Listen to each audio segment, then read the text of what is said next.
U.S. child dies from fentanyl kept under nursery nap mat.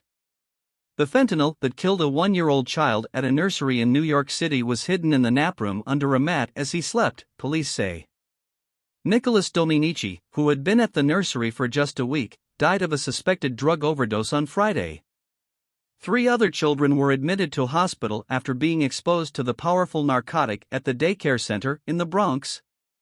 Drug conspiracy and murder charges have been filed against 2 people.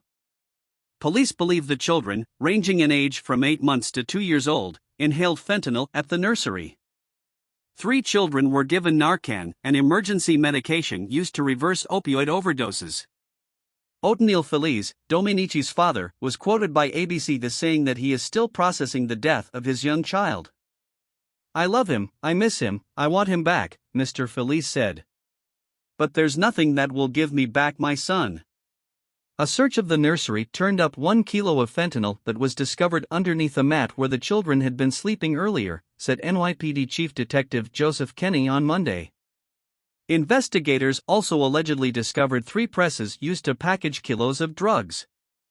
The owner of the Divino Niño nursery in the Bronx, Gray Mendez, 36, and her tenant, Carlisto Acevedo Brito, 41, are facing federal charges of narcotics possession with intent to distribute resulting in death and conspiracy to distribute narcotics resulting in death, according to federal prosecutors. "We allege the defendants poisoned 4 babies and killed one of them because they were running a drug operation from a daycare center," Manhattan U.S. Attorney Damian Williams said on Tuesday. "A daycare center, a place where children should be kept safe, not surrounded by a drug that can kill them in an instant." Police say the drugs recovered from the nursery could have killed 500,000 people. Fentanyl, a synthetic painkiller 50 times more powerful than heroin, has been blamed for a rise in U.S. drug deaths. Surveillance footage and phone records show that Ms. Mendez called her husband several times after finding the children ill before she contacted 911.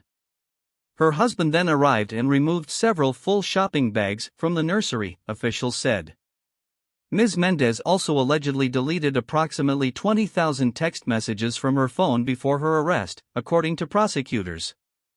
Authorities were later able to recover them.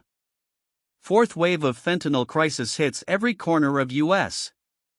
Authorities are still searching for her husband, who has been identified in court documents as a co-conspirator.